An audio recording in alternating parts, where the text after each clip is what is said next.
My guest on the show today is my friend, fellow masterminder, and somebody that I've actually seen in person very recently. We're going to talk about that today. Jim Adams. Jim is a very successful entrepreneur. He owns a company that we're going to talk about today. And I don't know how he finds the time to do this, but he also helps other entrepreneurs, just like who he used to be, understand their numbers so that they can do things with their numbers and grow their company like he's done that.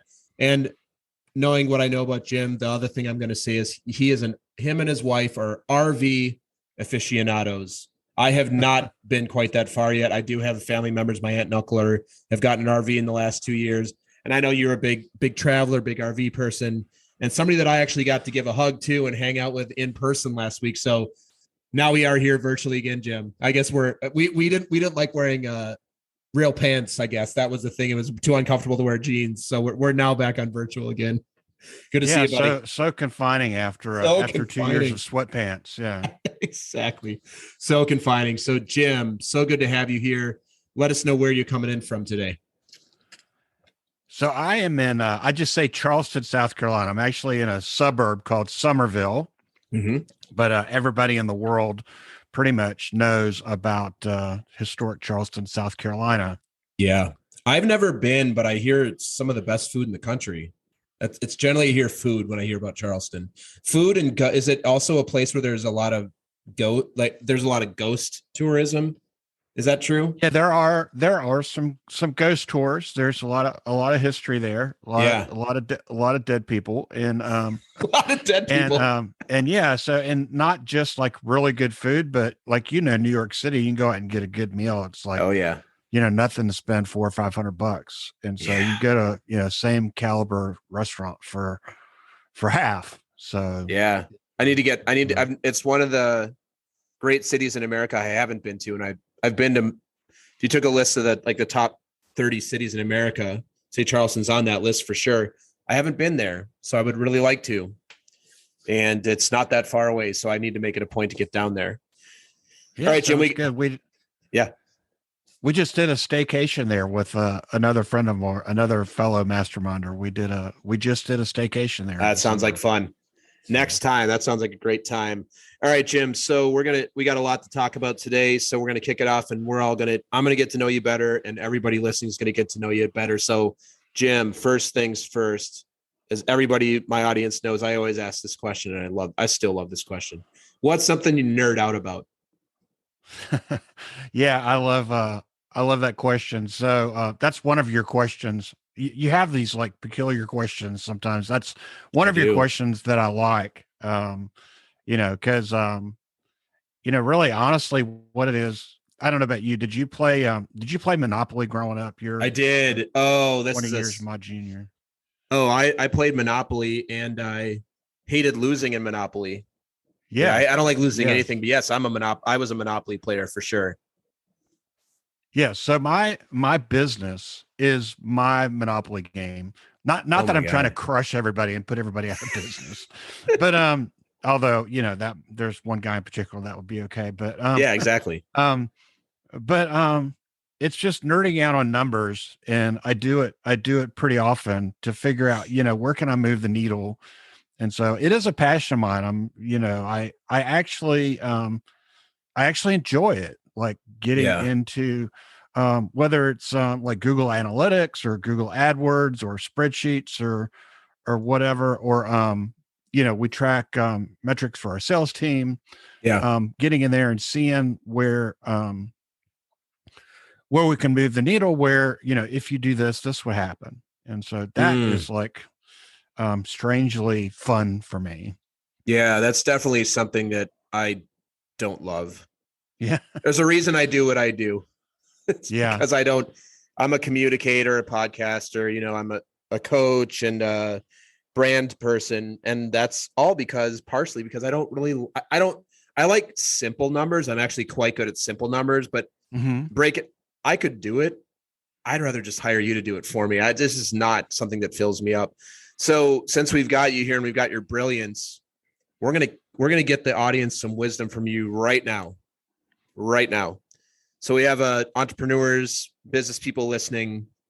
really anybody in business, everybody in business deals with numbers in some way. What would you have? What's the first thing? Well, let's take somebody who owns their own small business, like what you do.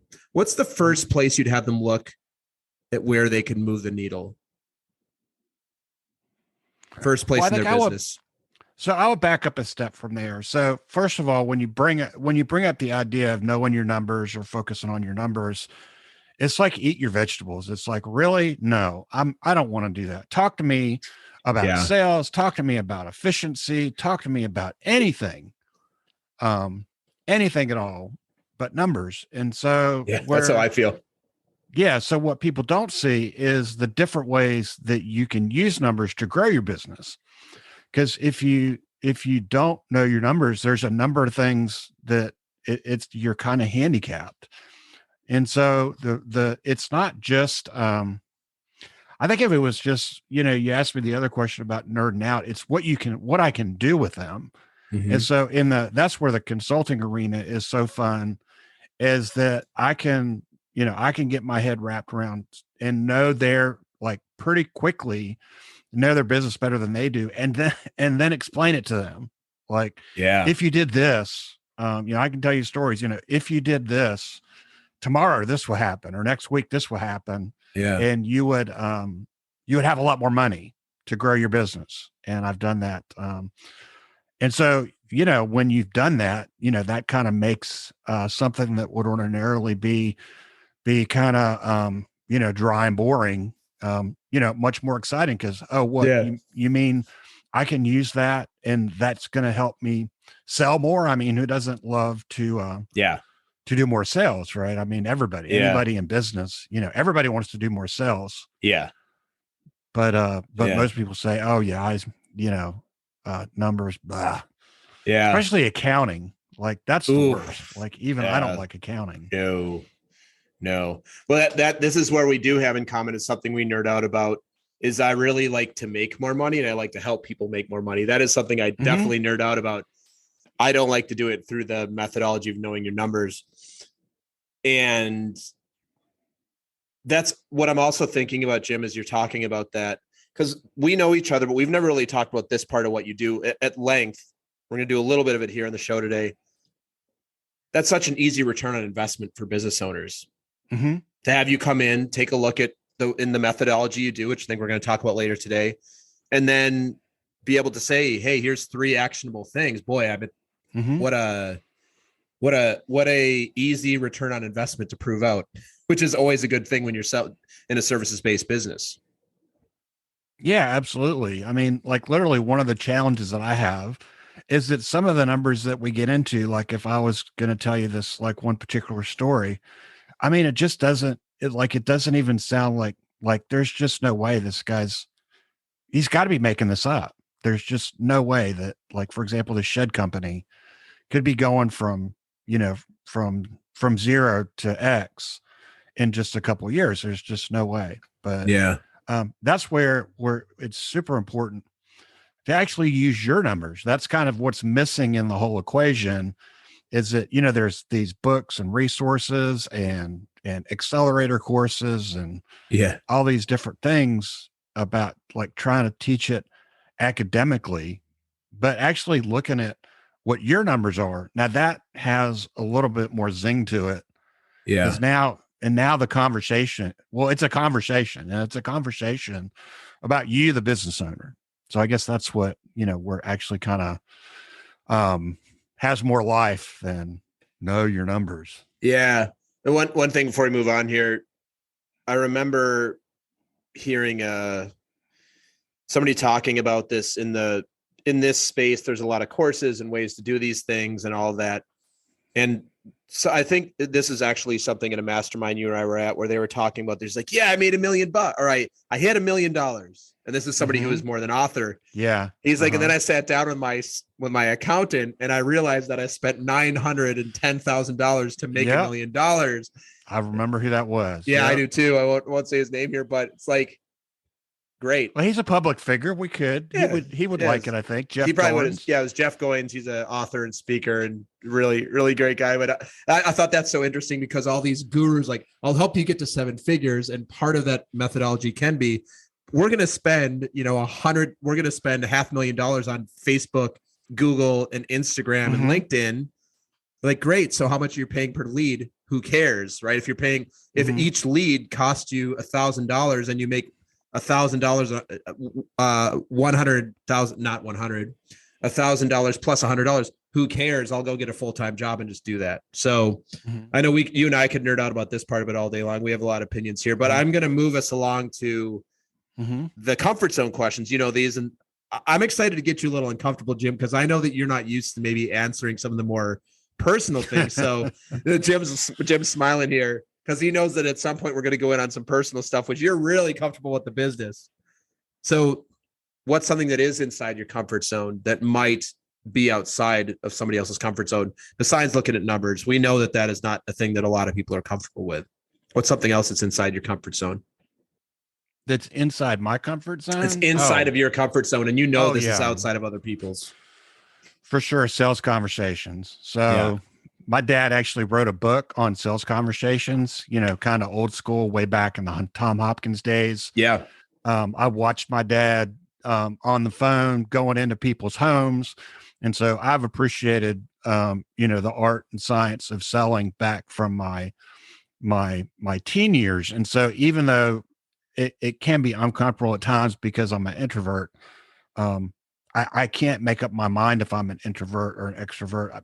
Maybe I'm just moody. I'm not sure, but that's the quote of the episode. I don't know if I'm introverted or extroverted. I might just be moody. Yeah, exactly. Because like you can hear right now, like I'm really enjoying myself. I'm into this, and then sometimes I just want to hide up on myself. But I really do love sales conversations. Yeah, and making them better and making it easier, more comfortable for the buyer, and helping them with their journey, while also helping them believe, I'm going to have their back and they need to do business with me. Yeah, that's awesome. Well, and I think we'll probably get into this after the commercial break about where you have a really successful business, which is really to me, it's a really fun business because it really impacts people's lives. And I can't think of any way that wouldn't be an impactful thing. So we'll talk about that a little bit later in the episode, because I want to talk about that because I don't know anybody else who does what you do. It's pretty cool.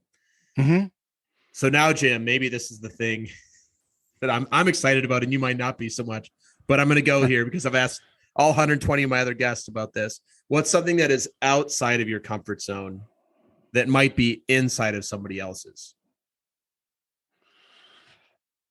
Yeah. So this brings to mind the quote from Robert McNamara. It's actually two quotes. The first one is, well, I don't know that, there's some younger guests, they might not know who Robert McNamara is, but he was a major figure, political leadership figure during the Vietnam War era. So anyway, the first quote was, he said, he says, never, never, never say never.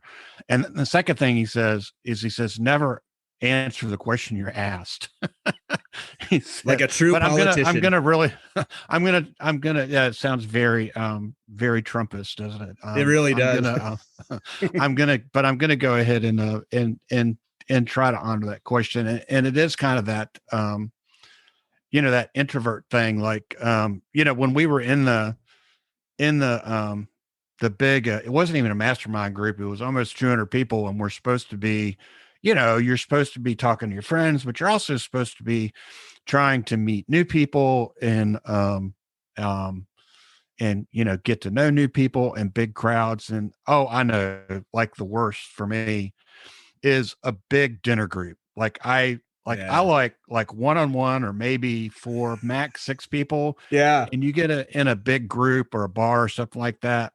Now, when I was drinking, I was fine with that, but now, you're not. Now that I'm anymore. sober, it's just like, I really like to connect with people individually. And then when there's this big group of people, there's just this cacophony that is just like, I want to get me out of here. Yeah. This is where you and I are exactly opposite, which is also why last Thursday evening, I was out with about 30 people at 1:30 in the morning, and you were not there with.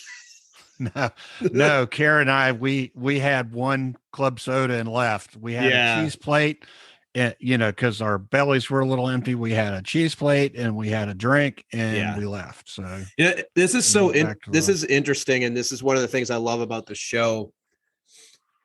I like both of the things you just said. Actually, I just love people. So I'm a complete extrovert. I'd love to go and have dinner with you. I'd love to go have dinner with you and your wife and 2 other people, and I'd love to be at the bar with 100 people.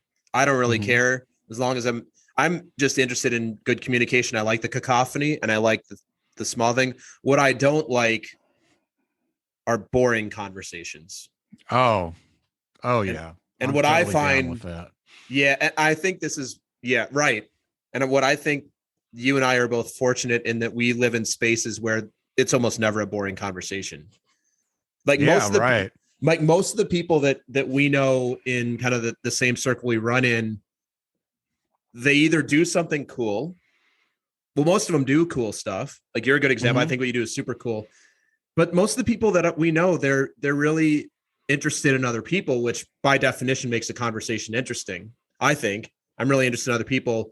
There's nothing more boring to me, Jim, than a conversation where the person talks at you for 2 hours about what they do, who they are, who they know. And I was in a conversation like that a few weeks ago, and I was just thinking to myself, like, I just don't care. I just don't care. So yeah, no, I'm with you. I mean, it was about, I don't know, it was about 3 years ago that I upped my game personal growth wise. Yeah. So that's where I started, I got into Mastermind on a national level. Yeah.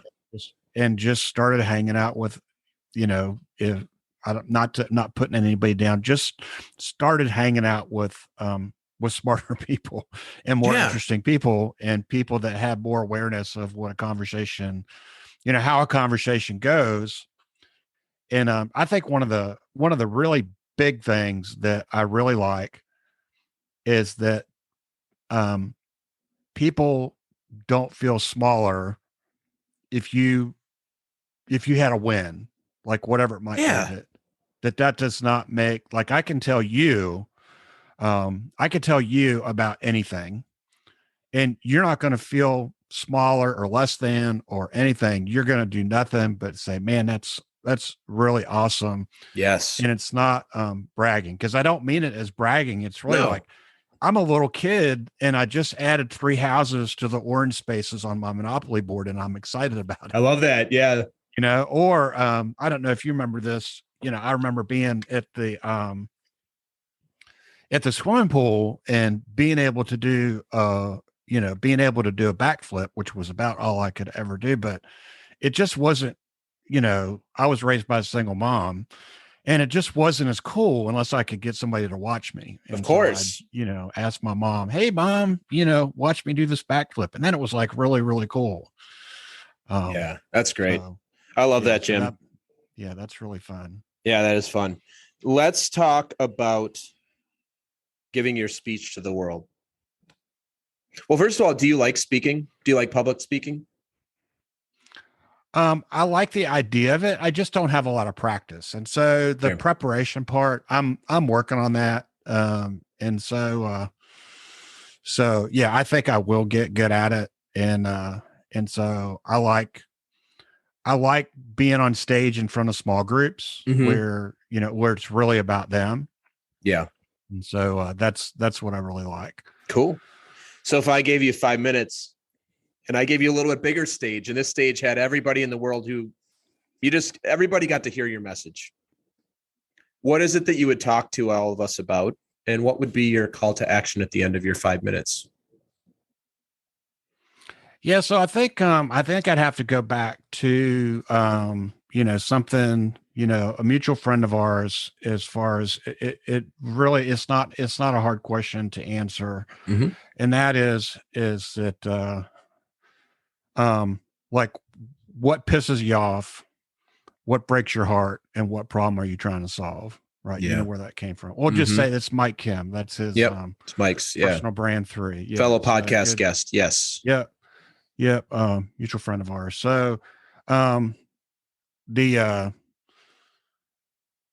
the first part is just, content courses, accelerator courses, books that just, miss the mark when it comes to the second thing that breaks my heart, which is the business failure rate. The business failure rate is about 80%. That's a statistic to a lot of people, but I've actually, watched while somebody's stuff went to auction or I've actually, had the conversations with the banks to buy some more time or with the vendors to, please, let's work this out so you continue to ship us material while we get our cash flow back on track. Yeah. Like I've had those. You've been there. You've been that business owner who's had to have those conversations. The consultant for them. I haven't had to do that for my business, thank goodness. Not that I haven't done some things that got me in trouble, but as a full-time consultant, I had to do that too often.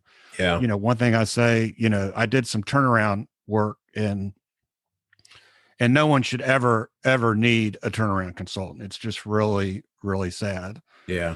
And so, so that's the problem I solve, is that no one should ever need a turnaround consultant. Is that if you can learn just a few basic things, which I can give you in a few hours. I don't know. I might be able to pull that off with a book, but that's not written yet. But really the interaction, in just in just a few hours, if not with me, with somebody that knows what I know and has been where I've been, it's just a few different things. It's just knowing more about yourself, having some blind spots, knowing a big thing is knowing what area. Like there's a whole lot to business mastery. Like it's a huge thing. There's accelerator courses and classes and stuff and that. But where the hell do you start? If you're good, like what are you good at? Where do you even start? It's so overwhelming. And so that's one of the things that, one of the problems I solve for people. Like for my business, I realized I need to start with, I was not good enough at hiring. I had made some bad hires and I realized I needed to get better in that. So I made a massive investment, including hiring a coach, an expensive coach, and getting better at hiring, and it paid off. Like I have a ninja project manager now Ninja project. It's cool. Yeah. He's like amazing.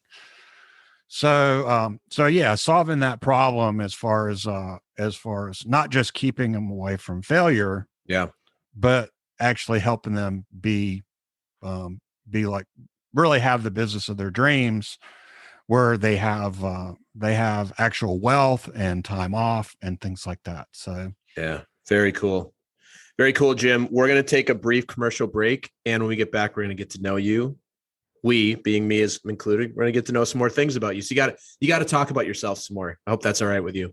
Even if it's, even if it's not my show anyway. Yeah. Back after this. The Talking to Cool People podcast is brought to you by Jason Frizzell Coaching. Jason works with amazing people who are looking to find and develop their passion and purpose and create their journey to wherever it is they want to go. Check us out at jasonfrizzell.com, Facebook, or on Instagram. Jason loves hearing from anyone who thinks it would be cool to connect, to be coached, or to be a guest on our show. Email him at podcast@jasonfrizzell.com or DM him on Facebook and Instagram. And now, back to some more amazing conversation on Talking to Cool People. And we're back, Jim. So I know I have a lot of questions for you, and I always like to restrain myself from asking those until I ask you the big, wide open question and have you answer this for us. And then I'll dig in where I'm curious about or where I see fit. So, Jim, what else do you want all of us to know about you? Well, I would say probably how focused I am on just living my life with my wife. I mean, we spend a lot of time together. We're buddies, we're best friends, and that's what really matters. And so when COVID hit and my business blew up, like that was really was very challenging because I Yeah. was just overwhelmed with fires and customers and just people beat down my door, and was not able to be as present as I wanted to be. And so, when I think about, the area of mindset and personal growth and things like that, it's super, super critical about being able to be present with the people that I'm with. My mind just can't be, um, without intention. My mind will be focused on conquering the world and the consulting business and writing a book and getting $2 million a year in profit and all Yeah. this other stuff. So I have to be very intentional about just being there in my home with Kara. Yeah. I think now is probably a good time for us to talk about what your business is. We've hinted at it, and you just hinted that it blew up during the pandemic. Would you like to share, or would you like me to share? Because I know the answer here. I think it'd be better if you did. Yeah. Um, Yeah. So for everybody here with us, Jim owns a really successful company called American Landscape Structures, and they build these beautiful backyard pavilions. And you do it and this is not a commercial. I'm just telling, these are facts. I mean, I guess it's a commercial. These are pavilions that private owners will put in their backyard, or I guess usually the backyard, with grills under them, outdoor kitchens. And you also have a commercial version of this where you do these things for parks and more civic projects, and they're stunning. They're really cool looking. And that's interesting is when I met you about a year into the pandemic, and you were telling us that you were just overwhelmed by the amount of business because everybody's at home, and they're like, wouldn't it be nice? I'm sure that the conversation is, especially as you get down further south, wouldn't it be really nice to be able to work outside? And if it rains, I can still stay out here and work. So, congratulations on your success. And the reason that you were ready to support that business is because you had a business before that was well structured, and you knew your numbers. So when it came time, you actually knew how to scale quickly and keep up with the demand. That is my understanding of how it's gone for you. Anything you would add there, Jim? Yeah, I mean, if it had just been me when the pandemic hit, I'd have just totally missed out. So, so when the pandemic hit, we doubled. I had just hired a couple of key people, and then the year after that, same thing. So we went from a little over $1 million to like $2.5 million to $5 million in 2 years. And again, I had mentioned earlier that gaining that hiring skill.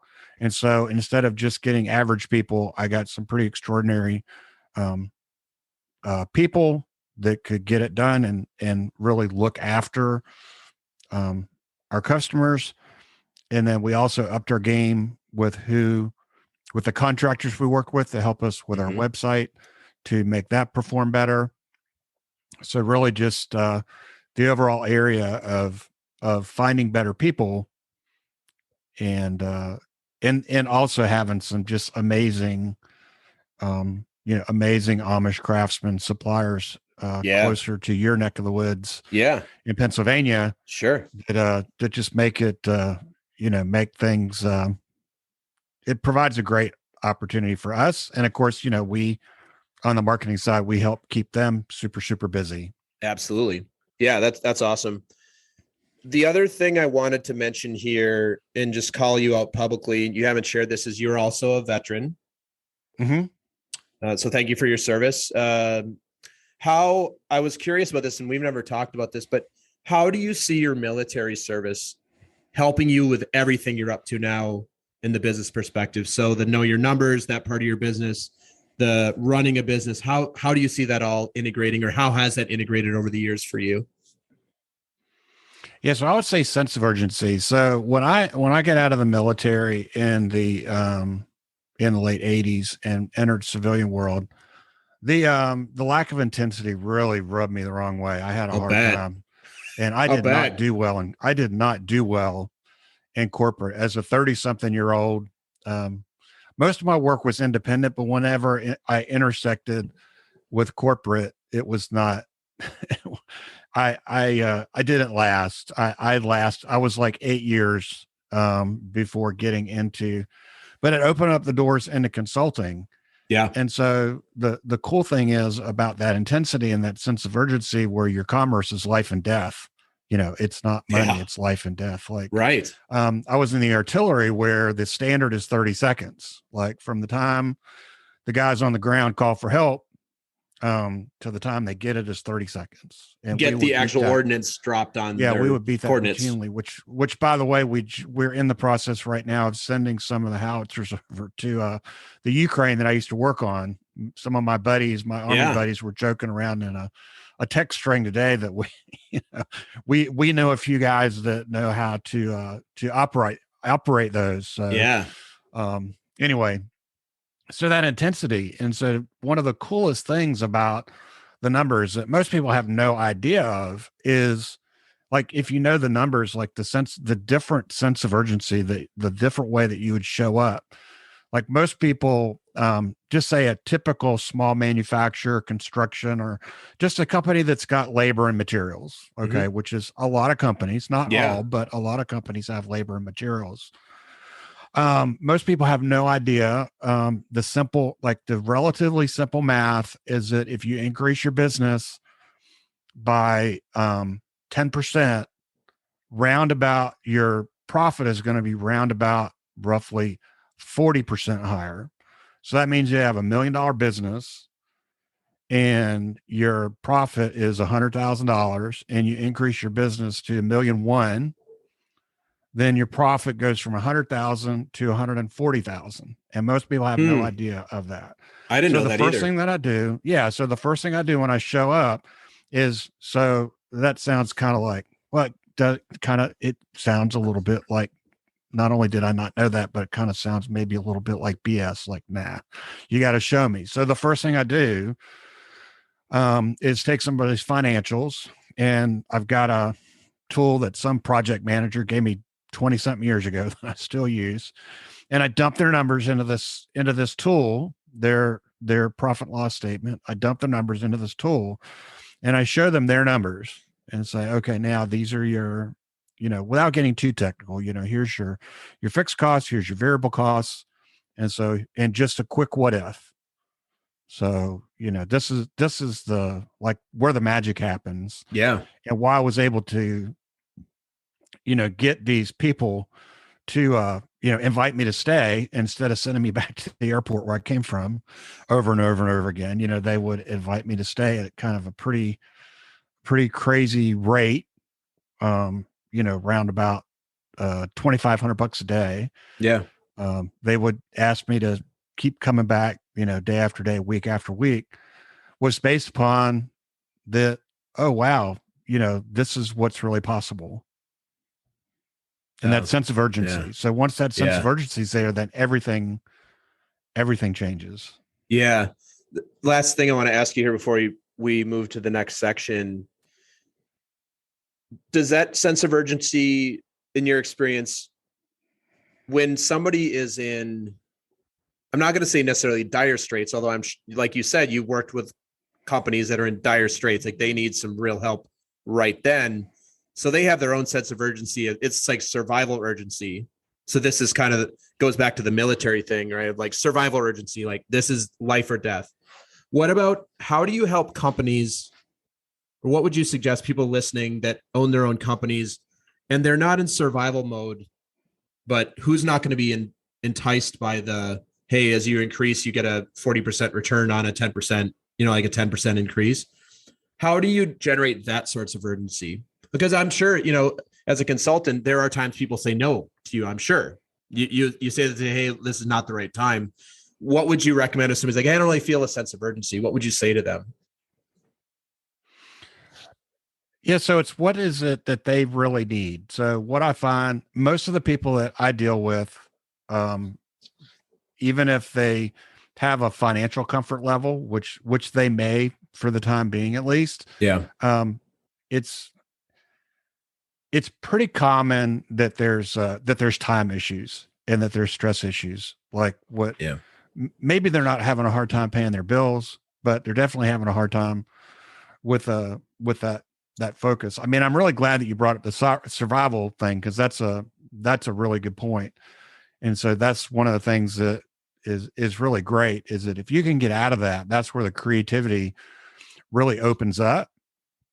And that's where you can get into, if you want, like you get past, you actually do get past the point where like money's not the main thing anymore. Sure. Because your basic needs are met, where you get into the, you're making hundreds of thousands of dollars a year, and how much money do you need? But it gets more into the time is, if you have 10 or 20 people working for you, like a lot of these companies, everybody reports to the owner. Yeah. And they're not empowered to make their own decisions. And so they're constantly bugging the crap out of the owner. Yeah. And so, most people, if they like, I mean, I got my business up off the ground, volume wise and money in the bank wise, and was as miserable as I've ever been, because because there was just so much activity, and I didn't have a team that was empowered to make decisions and make things happen. Versus, the last 2 weeks, going to the mastermind where I saw you, I was 2 weeks before that, I was, rambling around Wyoming and Denver with my wife, and like they just didn't need me. There was no fires. Beautiful. We were able to enjoy ourselves and not have to deal with fires and constantly solving problems. Yeah, that's beautiful, Jim. Thanks for sharing all that. All right. Flipping the script. You're now the podcast host. I've given you the podcast hosting. I don't know if it's a crown. Do I have a crown on the show? I don't know. I'm giving you the boss microphone. So Jim, what do you want to ask me that I can answer for you and for everybody listening? So one thing I have actually been wanting to talk to you about is, like, what is it like to be coached by Jason Frizzell?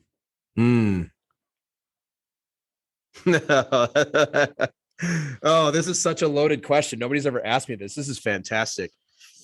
You looking for my style? You looking for kind of what I do? Like what all of it? What are you looking for? Answer the question you want me to ask you. No, Jim, this is what we do as coaches. We answer questions with questions and annoy our clients. Now, so there's probably some of my clients listening to this episode, which is a very interesting thing. So if you have been coached by me, please email me or hit me up on Instagram and tell me if I'm way off. But I generally, what I would say is I want to do two things. I want to talk about who I am, right? Because that's a big part of being a coach or a consultant, is who you are for your people. And then I'll talk about what I do. Who I am, I think to most people, at my best, and not every session is I'm at my best. That would be a pretty unrealistic expectation. I would love to think that's the truth, but I'm not completely self-aware, but I understand that I'm not always my best. But at my best, I'm the same person that as a friend or as a husband or as a parent, really connected. I'm really committed to having fun. And I think this is one of the reasons you and I get along. I do come with a strong sense of urgency and a strong drive to moving something forward. This comes from my sales background, who I was in athletics when I was younger, just all I like to win. I'm competitive and I like to drive things forward. Had me have a pretty successful business career and feel pretty successful now in what I do.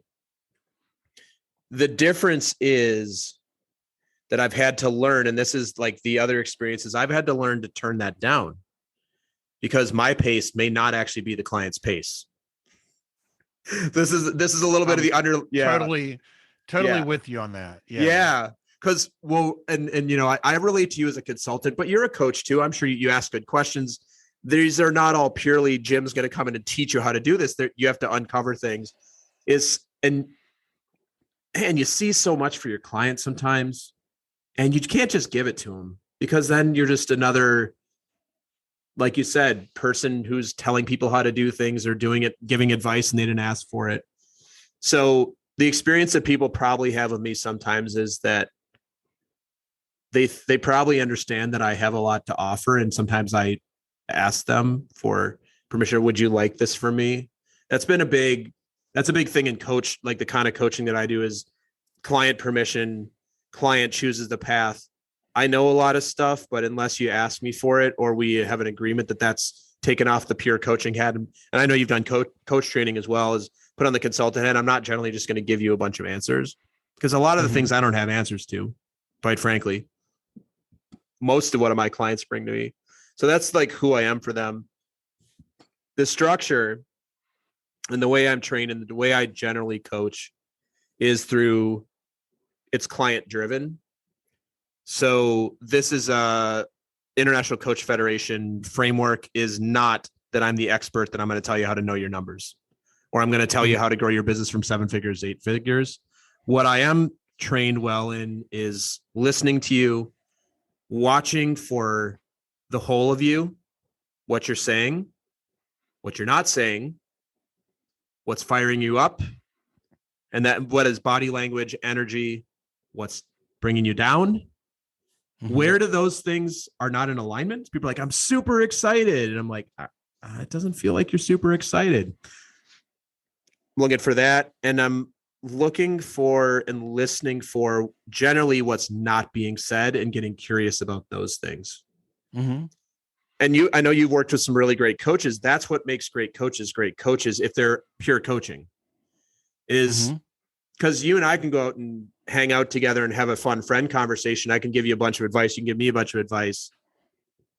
Coaching in the way I do is like, is that what you want in the moment? So one of my favorite questions that I ask my clients, and this is something that when I'm doing more facilitation and training, because I do a lot of that work too. I haven't brought a lot of that to our mastermind, but I do a ton of like facilitation work and public speaking work is what would you like from me in the conversation? And people choose that. I want you to coach me. I want you to sit and listen. I want you to give me your opinion. I want you to tell me about your background and doing it that way from choice. And then at the end of the day, the structure is we get our request. What are we working on? Just like you're working with inside of, we would call it a project with your clients. Hey, the project is to know their numbers and whatever that project is it increase sales? Does it save the company? I'm always looking to work with my clients inside of something that matters to them that's outside of the problem of the day, because that becomes pretty arduous for both of us. And good coaching, in my opinion, is like, I look at it as an improv scene. You set the stage. And have you ever done improv? If you've ever been to an improv show, the prompt is generally, hey, what's our topic? Or, hey, yell out a word. And so that's the topic that I'm talking about with my client. And then for the next 50 or so minutes, we're co-creating some sort of conversation based on where the client wants to take it. And then the last 5, 10, 15 minutes is, hey, from all the insights we've generated together, and if you were my client, Jim, what are you going to do with this? What are you going to do with these insights? So this is where you get into the tangible, sometimes the SMART goals. What are the new learnings? What are the things you're going to do? This is the really facilitative part of it is, hey, until I see you next week or in 2 weeks or next month, what are you going to take on based on this conversation?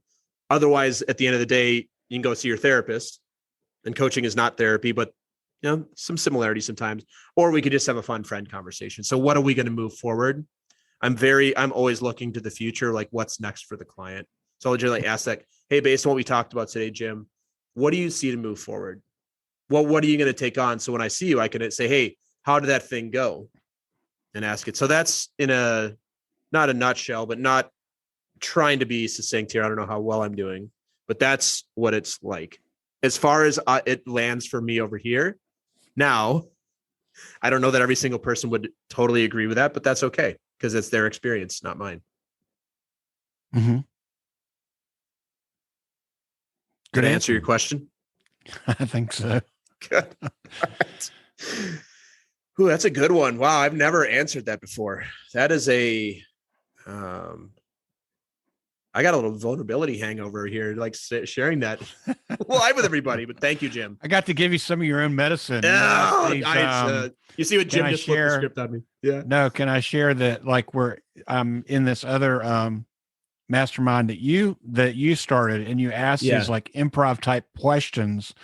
And like when I just hear that like improv thing, I like get into like a mini panic attack. I didn't know if you know that about me or not. I'm just like, Yes, oh, I am oh well aware. no. I am well aware watching you when my, my partner and I for that mastermind group that we run, I'm well aware when there's a question that you're not prepared to answer because I could see it. I could see it in your face.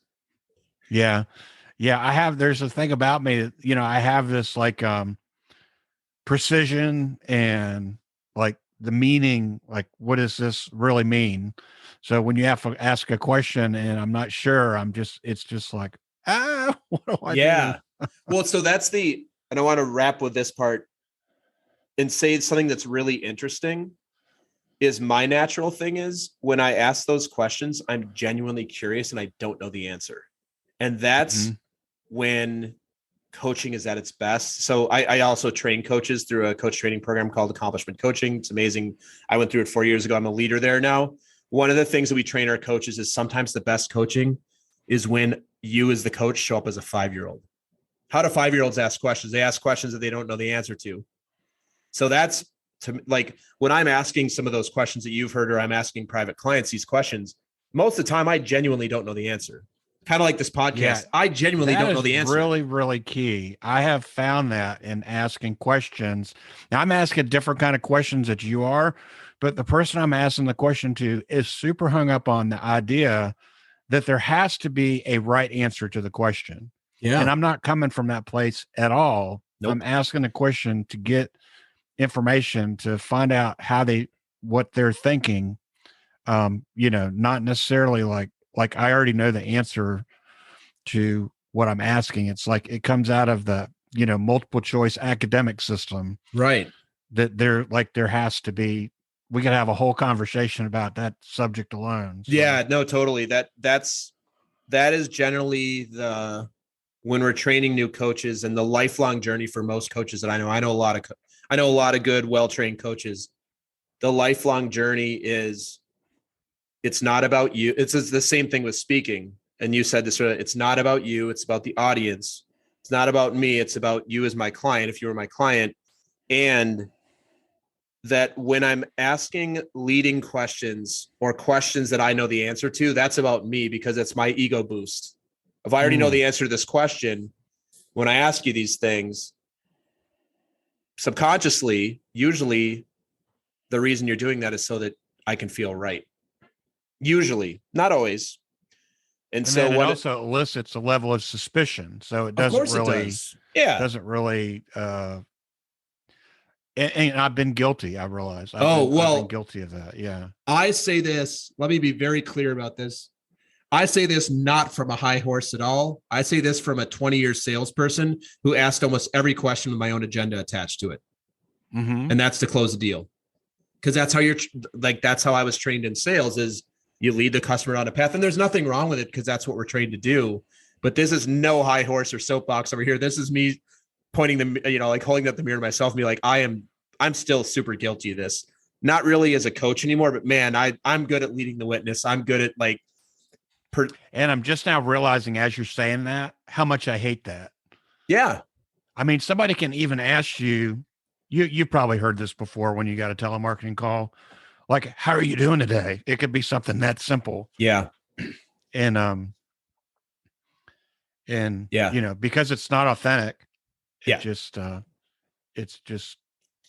the wrong way. I want to give you 2 things on this before we get back to you. That one of the things I learned from one of my coach mentors, she's an amazing coach, Christine.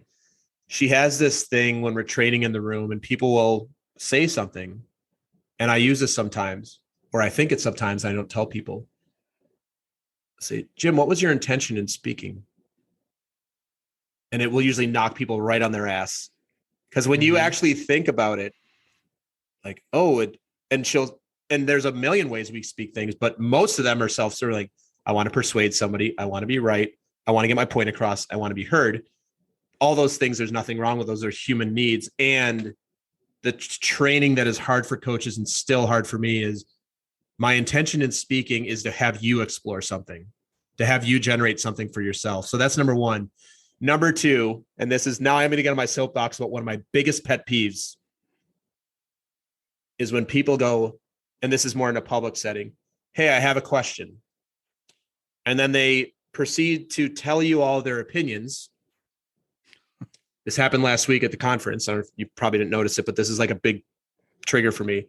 They proceed to tell you all their opinions on how things should be or all the ways that they sound smart. And at the end of it, the question is either, is that right? Or would you agree?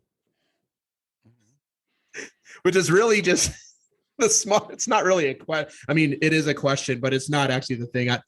Now you be looking for this because people do this all the time. Here's my opinion, my expertise, my opinion. Here's all the things. Jim, would you agree? And that's the question part, especially when you're training people and they're like, anybody have any questions? Here's my expertise. Would you agree?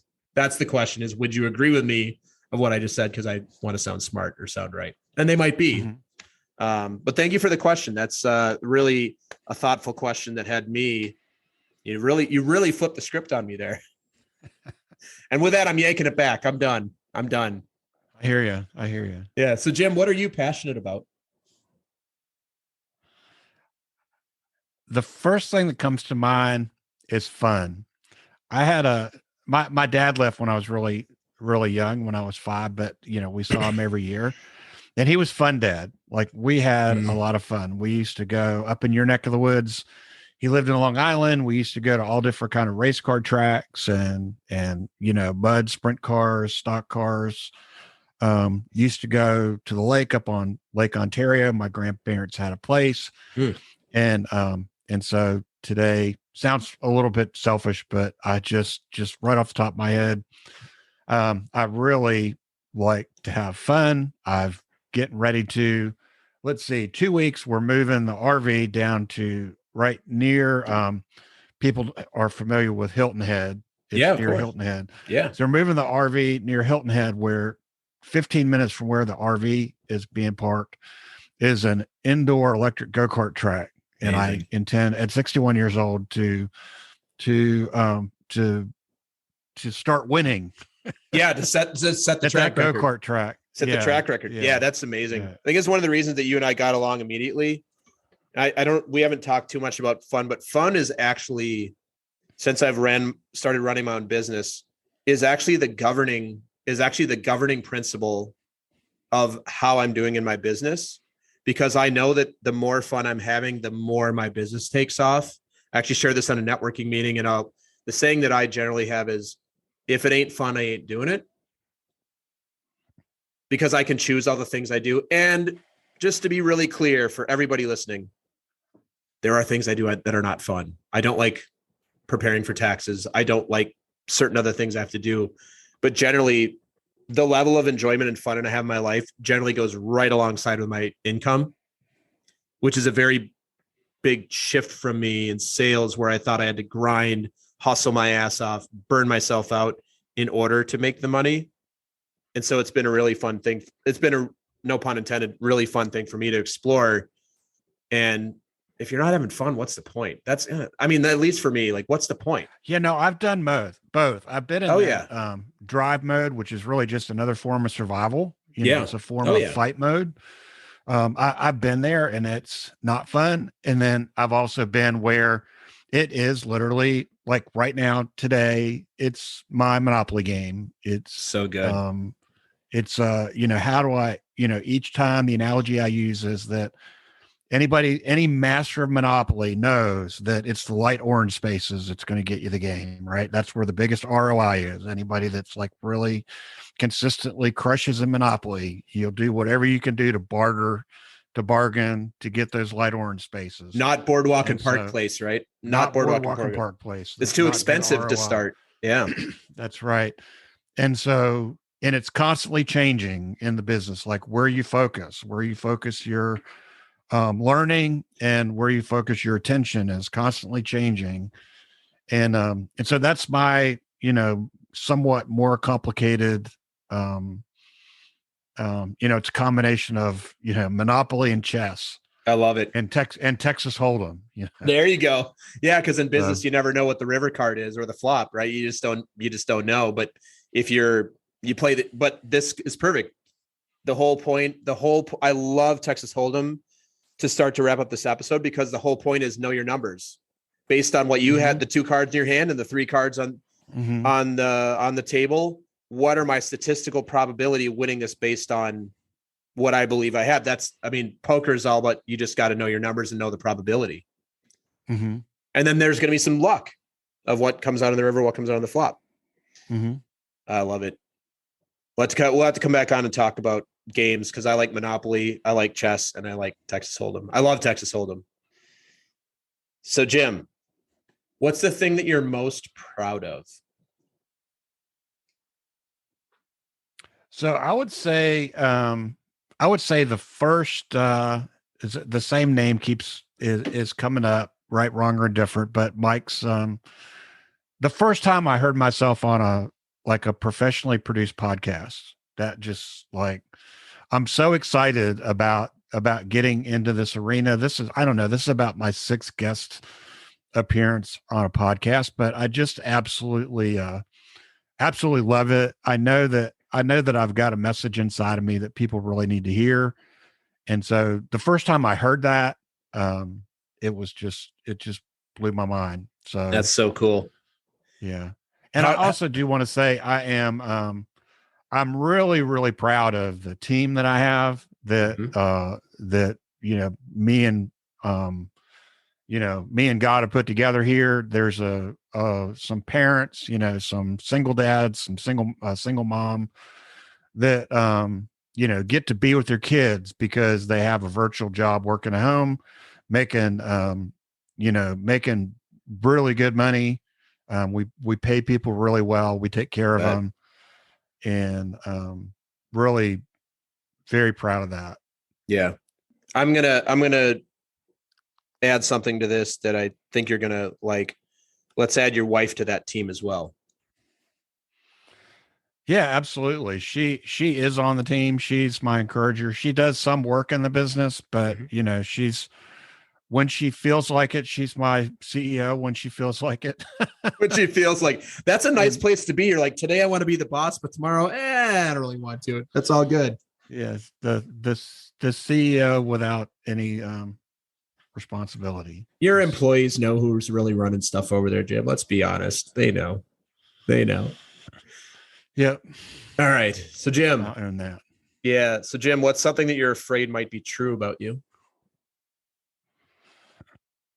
I think most of us have to deal with the imposter syndrome. Like, there's just the authenticity is so important to me.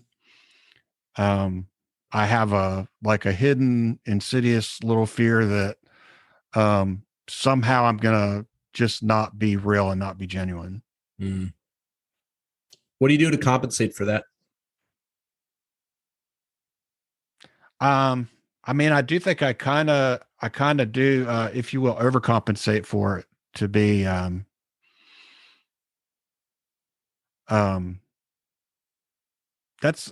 not sure. I just think I just go out of my way to, I'm going to go. So now I'm going to do a Robert McNamara. I was talking to somebody else, about, he brought up this issue that, Jim, I think somewhere in your history, someone you care about was taken advantage of. And so I think, I'm not concerned so much about me, but that's something really deep down that I care about when I'm working with a customer, is that, I don't want them to be taken advantage of. Yeah. Well, I think that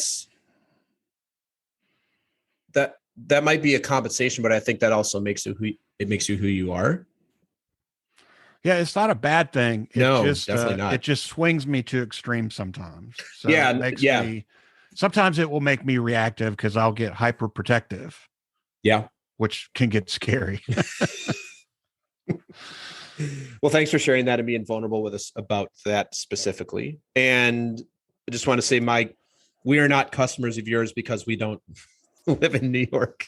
So we don't have a lot of outdoor pavilions in New York City. I don't know if you know that, but that's not like a thing that most people have. Little cramped. It's a little cramped, not a lot of green space. But my guess is that if I was going to interview some of your customers, they would say it was a pleasure doing business with your company based on what you just said.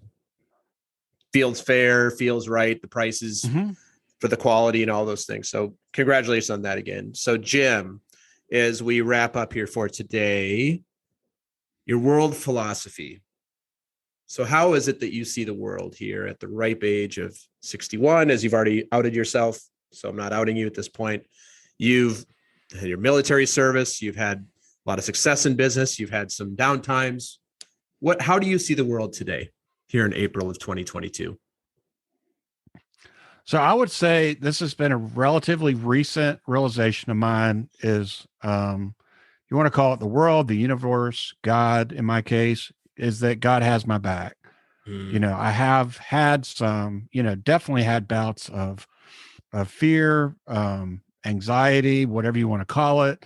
And when I look back on my life and all the scrapes I've had and all the crazy, I've made good decisions, I've made crazy decisions, and all the scrapes I've had, I've always come out the other side. Mysteriously, miraculously, whatever. I've always come out the other side no matter what. Yeah. And that's amazing. Like if you knew some of the stuff that I've done and still do, I think I share with you. Yeah. I'm going to go here next month with a friend of mine and go to a 3-day racing school going like 150 miles an hour around the circuit. Yeah. Anyway, the world has my back. Yeah, that's cool. That's a great philosophy. It builds a lot of trust that it's not just on you and that there's, yeah. So Jim, yeah, that's not a good place. That's not it. That's where I was that I went from a make it happen guy to a help it happen guy. That's probably the best summary right there. That's amazing. I'm helping. Yeah. I love that. And probably no surprise that your business has taken off in your life and you have more joy and fun than you've ever had and also get to make a lot of money while doing it. Not surprising. Yeah. Not surprising. Yeah, absolutely. That's right. Nice, Jim. Well, so everybody listening, how can they find you, connect with you, learn more about what you do and all the different areas? Maybe come to the RV park down by Hilton Head and have a small dinner. Let's be very clear, just a couple of you at a time, and have some good, deep conversation, not boring conversation. Jim, how can people connect with you? So one thing I have right now, I've worked really hard on it when I can, because these days American Landscape Structures currently still takes most of my attention. But I put together this piece that I think is really super helpful based on all my experience working with so many people and my own personal experience.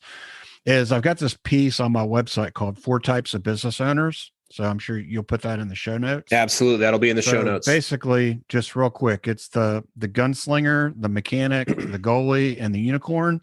And like, that's all I really have to say. Like you can kind of figure out who you are just based on that alone. Yeah. And so there's really some gold buried in there that I've already mentioned in terms of mastery, knowing what your blind spots are, knowing what you need to focus on. And hitting the ground running, when we do our diagnostics with our clients, being able to really hit the ground running. In most of these businesses, they're not run by a board or a big management team and lots of middle management. It is all about that business owner. Yeah. I have to ask, which one do you most identify with of your, I call them what CEO avatar framework? Which one do you most identify with? Yeah, I'm a gunslinger 100%. Very, very capable at sales, very impulsive. That's like my big blind spot. And, even though I was a numbers guy, I really had to change and be more responsible about being more detailed, So gunslingers are not detailed. So, Yeah. Think I'm a gunslinger too. Yeah, probably so. Probably so. But so. A lot of entrepreneurs are, a lot of mechanics, Yeah. not too many goalies. Yeah. Because it's just, being in business for yourself is just too risky. Yeah. It's But funny you there's say a few that. out there. Oh, There's yeah. a few out there. Well, it's funny you say that as we wrap up for today, before we get some words of wisdom for you to lead us out. I've taught, this, I do brand strategy work at a company called Brand Builders Group. Amazing. It's personal brand strategy. So all my clients there are people like you or people like me that have their own personal brand. They have podcasts and books and speaking and all, but from all walks of life, right? Like all different entrepreneurial things. Some of them are like accountants and all sorts of things. And it's funny because we ask them when they come in to fill out spreadsheets. And depending on your relationship with spreadsheets, people are like, I'm just not detail oriented. And I say, yeah, that's why you're here. Because because these things in marketing and sales is not rocket science. But the reason that people come to brand builders and pay to be in brand builders or pay for a coach is usually because they're entrepreneurs. And by definition, most of the entrepreneurs I know, I coach a lot of them. They're innovators, they're ideators, they're visionaries, and they're not so concerned with the details because the details, I call it bogged down. Some people love the details. I consider details bogging. You can never get your ideas off the ground because you end up like, and also, this, I'd say this too, as entrepreneurs, there's no such thing as perfection. There's no right way to do it, as much as there's certain resources out there will tell you the exact right way to do it. If there was one right way to do it, I would go read that book, and so would you and all of us. And then that author would be a multi-billionaire and we'd all know exactly how to do it. But the truth is there is no one right way to do it. Spoken like a true gunslinger, right?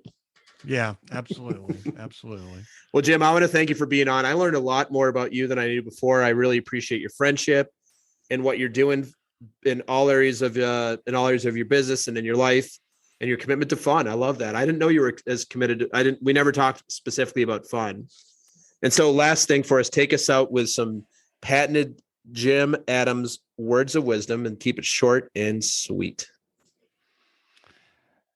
So I would say that as far as a business owner, we put too much on ourselves and we've got to find a way to build a team. And that's much easier said than done. Is like that detail oriented, like this, my project manager, Joel, like literally saved my life. Yeah. He is just super, super detail oriented. And then now I've contracted with an outsourced CFO company to do not the financial management part, but to do the actual accounting, because accounting sucks. And I have to save my opinions about CPAs for another episode, but that's great, Jim. Well, thank you so much. Have a great trip down near Hilton Head and keep doing what you're doing. It's a pleasure to have you on. We'll have you back on again soon. Yes, sir. Thanks a lot, Jason. Have a great one. Thanks, Jim. Thanks for listening to another episode of Talking to Cool People with Jason Frizzell. If you enjoyed today's episode, please tell your friends. Follow us on Instagram and Facebook and give us a shout out or take a moment to leave a review on iTunes. If something from today's episode piqued your interest and you'd like to connect, email us at podcast@jasonfrizzell.com. We love hearing from our listeners because you're cool people too.